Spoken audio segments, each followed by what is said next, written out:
Hello बच्चों, कैसे हैं आप? उम्मीद करती हूँ आप बढ़िया और एकदम मज़े में होंगे। बच्चों, आज हम एक पाठ पढ़ेंगे जिसका नाम है पंच परमेश्वर।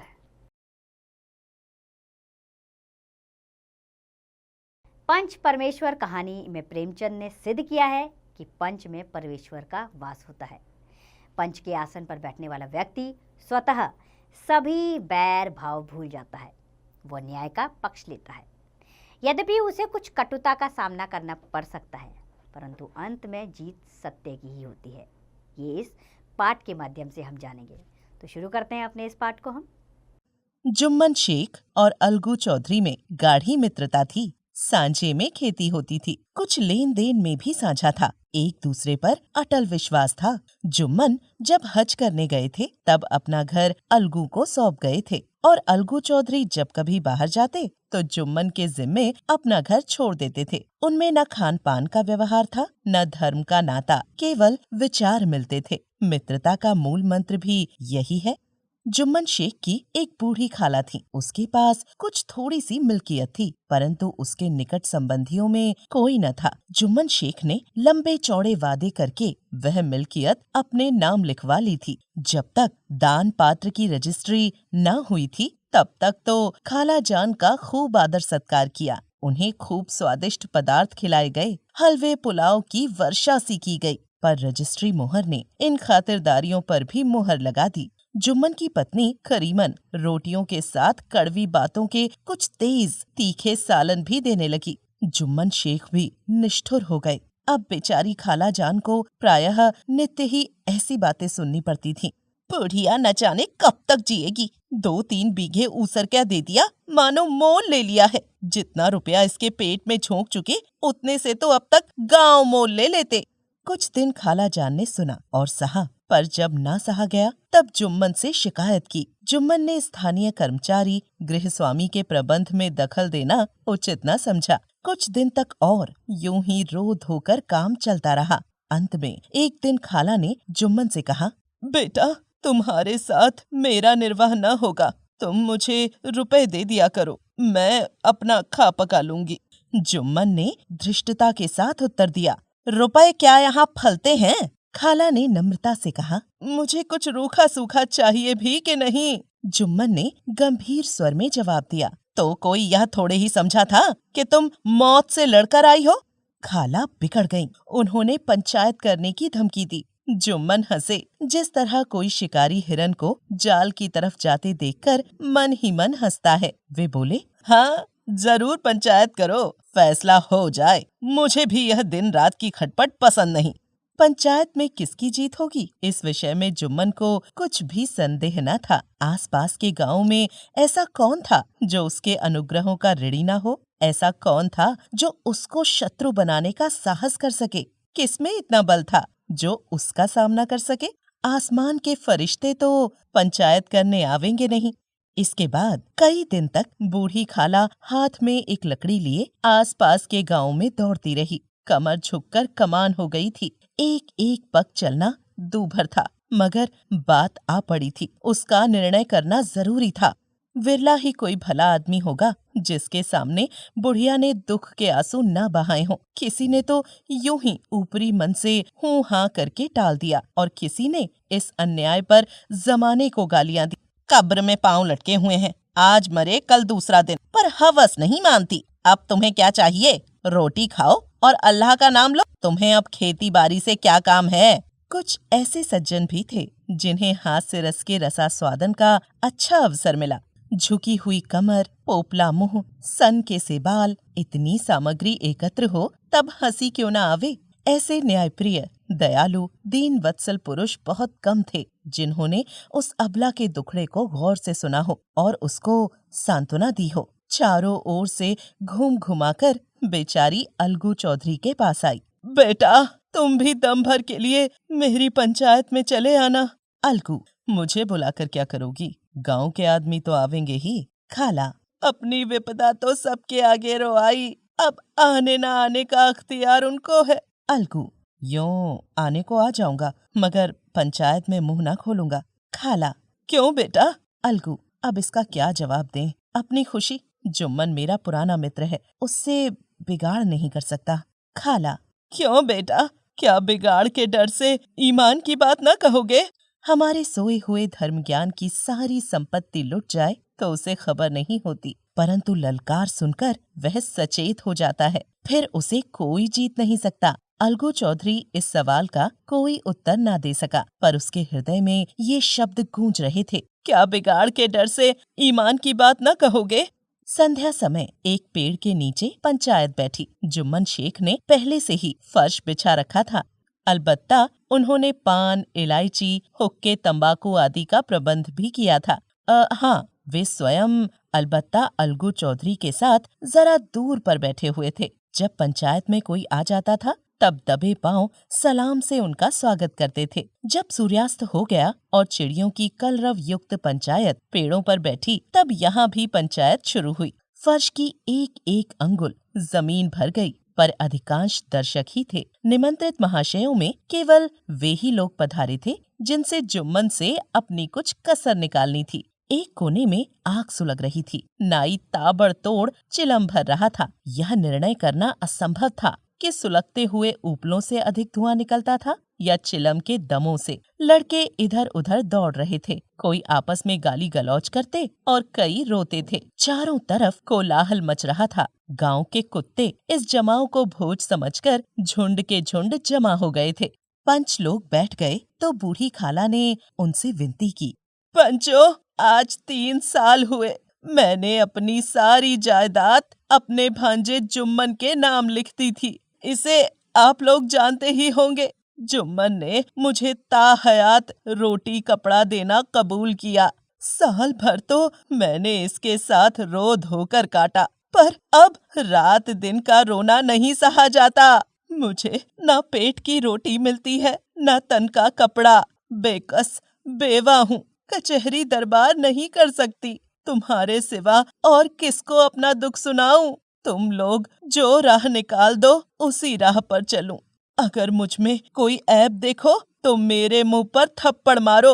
जुम्मन में बुराई देखो तो उसे समझाओ। क्यों एक बेकस की आह लेता है? मैं पंचों का हुक्म सिर माथे चढ़ाऊंगी।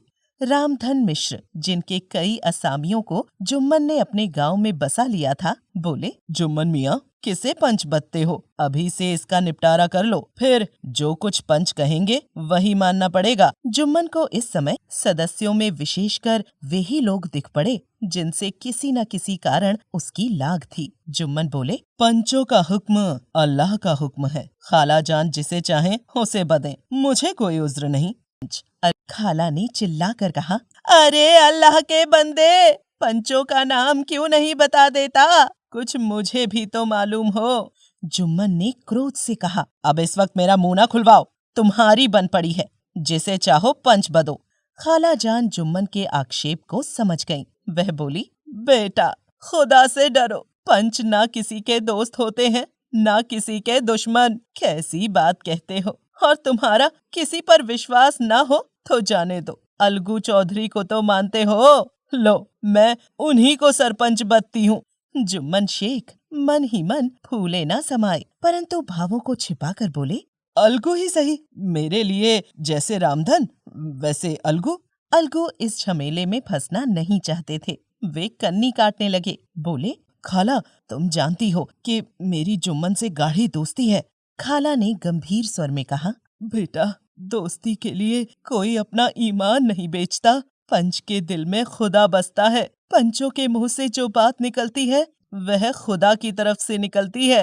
अलगू चौधरी सरपंच हुए। रामधन मिश्र और जुम्मन के दूसरे विरोधियों ने बुढ़िया को मन में बहुत कोसा। अलगू चौधरी बोले, शेख जुम्मन, हम और तुम पुराने दोस्त हैं। जब काम पड़ा तुमने हमारी मदद की है और हम भी जो कुछ बन पड़ा तुम्हारी सेवा करते रहे हैं, मगर इस समय तुम और बूढ़ी खाला दोनों हमारी निगाह में बराबर हो। तुमको पंचों से जो कुछ अर्ज करनी हो करो।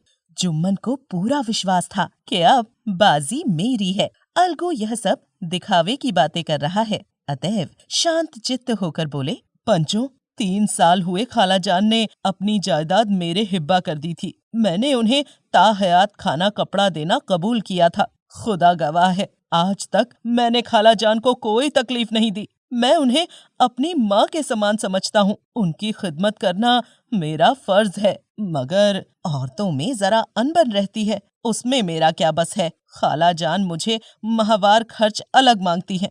जायदाद जितनी है वह पंचों से छिपी नहीं। उससे इतना मुनाफा नहीं होता कि माहवार खर्चा दे सकूं।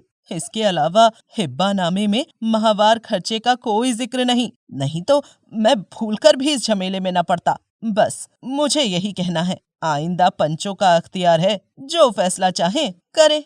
अलगू चौधरी को हमेशा कचहरी से काम पड़ता था, अतएव वह पूरा कानूनी आदमी था। उसने जुम्मन से जिरह शुरू की। एक एक प्रश्न जुम्मन के हृदय पर हथौड़े की चोट की तरह पड़ता था। रामधन मिश्र इन प्रश्नों पर मुग्ध हुए जाते थे। जुम्मन चकित थे कि अलगू को क्या हो गया। अभी यह अलगू मेरे साथ बैठा हुआ कैसी कैसी बातें कर रहा था, इतनी ही देर में ऐसी काया पलट हो गई कि मेरी जड़ खोदने पर तुला हुआ है। ना मालूम कब की कसर यह निकाल रहा है। क्या इतने दिनों की दोस्ती कुछ भी काम न आवेगी। जुम्मन शेख इसी संकल्प विकल्प में पड़े हुए थे कि इतने में अलगू ने फैसला सुनाया। जुम्मन शेख, पंचों ने इस मामले पर विचार किया। उन्हें यह नीति संगत मालूम होता है कि खाला जान को माहवार खर्च दिया जाए। हमारा विचार है कि खाला की जायदाद से इतना मुनाफा अवश्य होता है कि माहवार खर्च दिया जा सके। बस यही हमारा फैसला है। अगर जुम्मन को खर्च देना मंजूर न हो तो हिब्बा नामा रद्द समझा जाए। यह फैसला सुनते ही जुम्मन सन्नाटे में आ गए। जो अपना मित्र हो वह शत्रु का व्यवहार करे और गले पर छुरी फेरे, इसे समय के हेर फेर के सिवा और क्या कहें। जिस पर पूरा भरोसा था उसने समय पड़ने पर धोखा दिया। ऐसे ही अवसरों पर झूठे सच्चे मित्रों की परीक्षा की जाती है। यही कलयुग की दोस्ती है। अगर लोग ऐसे कपटी धोखेबाज न होते तो देश में आपत्तियों का प्रकोप क्यों होता। यह हैजा, प्लेग आदि व्याधियां दुष्कर्मों के ही दंड हैं।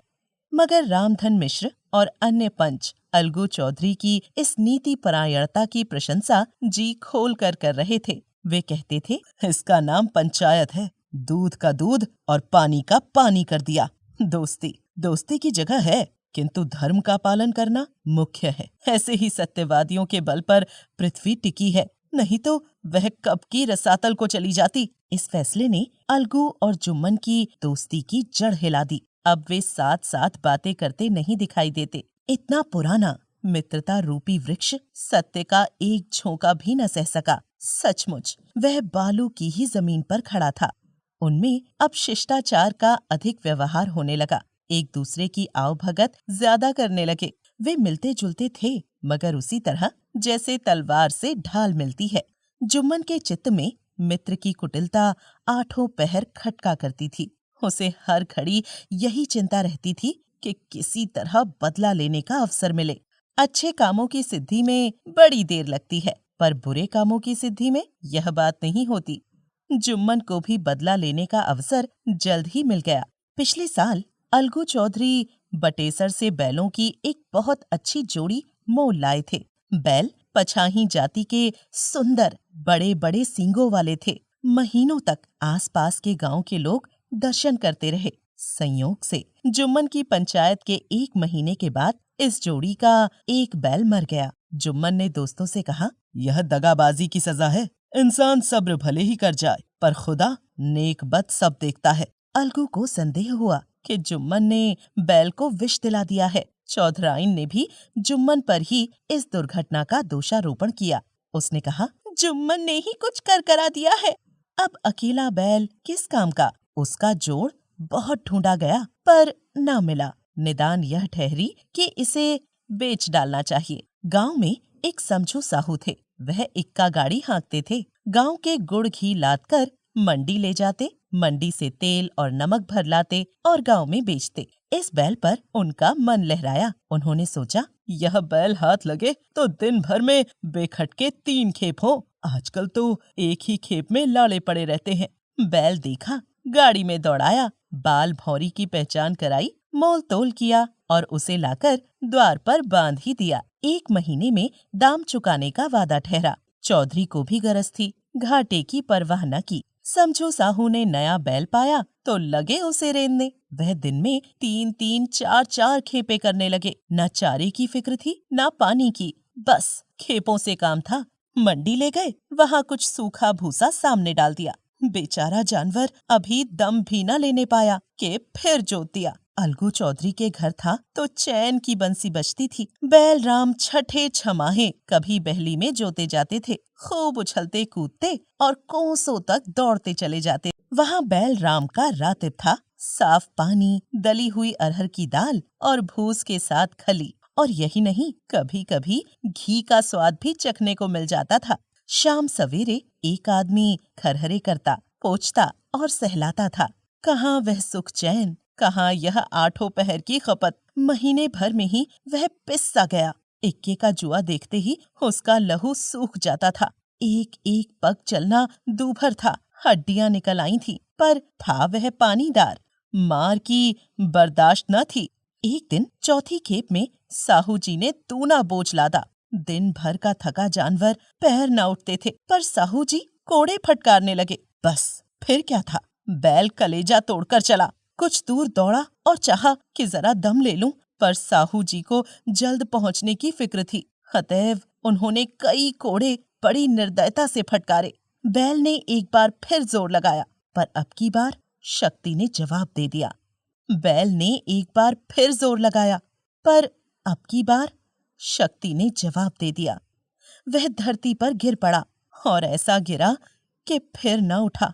साहू जी ने बहुत पीटा, टांग पकड़कर खींचा, नथनों में लकड़ी ठूस दी, पर कहीं मृतक भी उठ सकता है। तब साहू जी को कुछ शक हुआ। उन्होंने बैल को गौर से देखा, खोलकर अलग किया और सोचने लगे कि गाड़ी कैसे घर पहुंचे।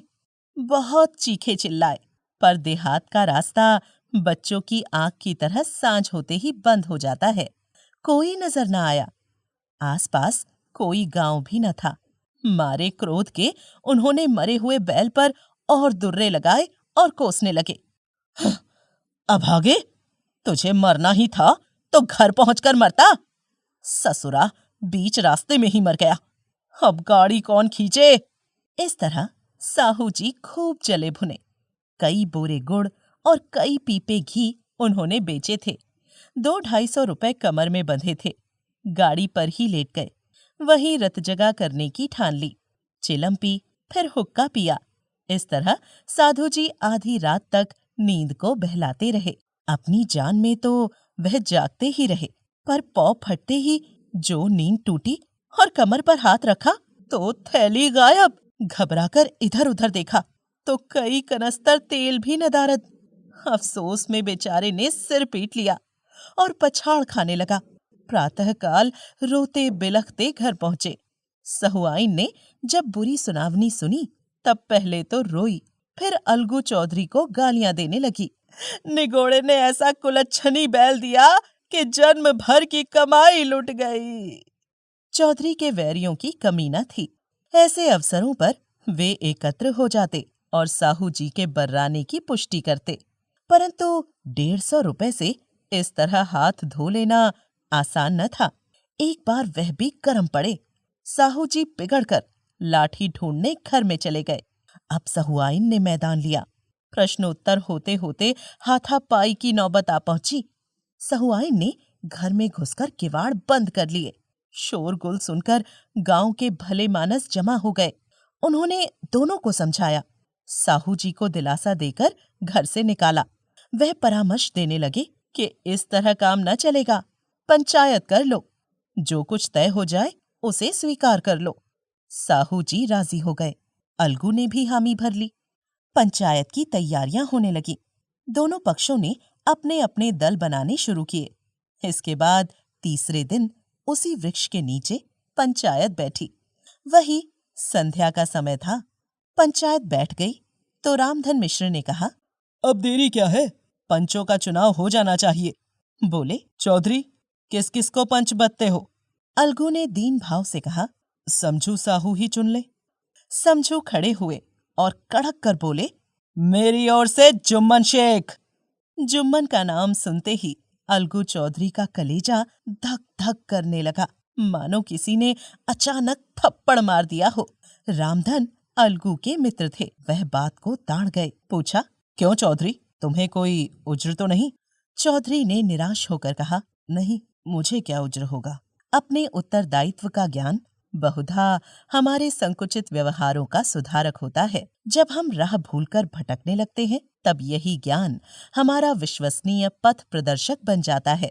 जुम्मन शेख के मन में भी सरपंच का उच्च स्थान ग्रहण करते ही अपनी जिम्मेदारी का भाव पैदा हुआ। उसने सोचा, मैं इस वक्त न्याय और धर्म के सर्वोच्च आसन पर बैठा हूँ। मेरे मुंह से इस समय जो कुछ निकलेगा वह देववाणी के सदृश है, और देववाणी में मेरे मनोविकारों का कदापि समावेश न होना चाहिए। मुझे सत्य से जौ भर भी टलना उचित नहीं। पंचों ने दोनों पक्षों से सवाल जवाब करने शुरू किए। बहुत देर तक दोनों दल अपने अपने पक्ष का समर्थन करते रहे।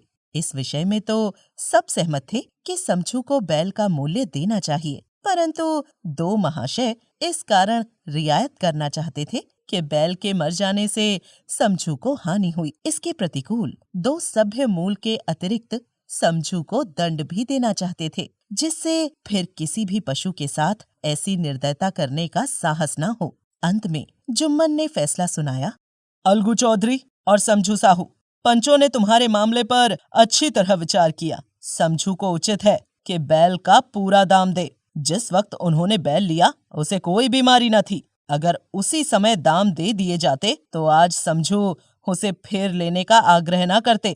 बैल की मृत्यु केवल इस कारण हुई कि उससे बड़ा कठिन परिश्रम लिया गया और उसके दाने चारे का कोई प्रबंध न किया गया। रामधन मिश्र बोले, समझू ने बैल को जानबूझकर मारा है, अतएव उसे दंड लेना चाहिए। जुम्मन बोले, यह दूसरा सवाल है, हमें इससे कोई मतलब नहीं। मिश्र ने कहा, समझू के साथ कुछ रियायत होनी चाहिए।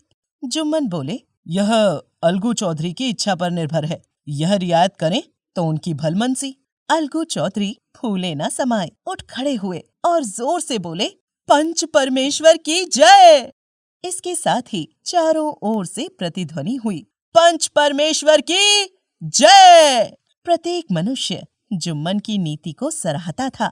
इसे कहते हैं न्याय। यह मनुष्य का काम नहीं, पंच में परमेश्वर वास करते हैं। यह उन्हीं की महिमा है। पंच के सामने खोटे को कौन खड़ा कर सकता है। थोड़ी देर बाद जुम्मन अलगू के पास आए और उनके गले लिपट कर बोले, भैया, जब से तुमने पंचायत की तब से मैं तुम्हारा प्राण घातक शत्रु बन गया था, पर आज मुझे ज्ञात हुआ कि पंच के पद पर बैठकर न कोई किसी का दोस्त होता है न दुश्मन। न्याय के सिवा उसे और कुछ नहीं सूझता। आज मुझे विश्वास हो गया कि पंच की जुबान से खुदा बोलता है। अलगू रोने लगे। इस पानी से दोनों के दिलों का मैल घुल गया। मित्रता की मुरझाई हुई लता फिर हरी हो गई। तो उम्मीद करती हूँ बच्चों ये पाठ आपको अच्छा लगा होगा और रोचक लगा होगा। आपने इस पाठ को अच्छे से समझा होगा, जिसके जरिए हमने यह जाना कि पंच परमेश्वर होता है, अर्थात पंच में परमेश्वर यानी कि ईश्वर का वास होता है। पंच अगर सही निर्णय करते हैं तो सब उसे ईश्वर मान बैठते हैं, क्योंकि वो एक ऐसे सिंहासन पर आसीन होता है जहाँ वो न्याय करता है, और सबके साथ न्याय करना पंच का धर्म है। ये पाठ हमें यही सिखाता है। अब आप भी इस पाठ का अभ्यास करें, स्वयं कीजिए।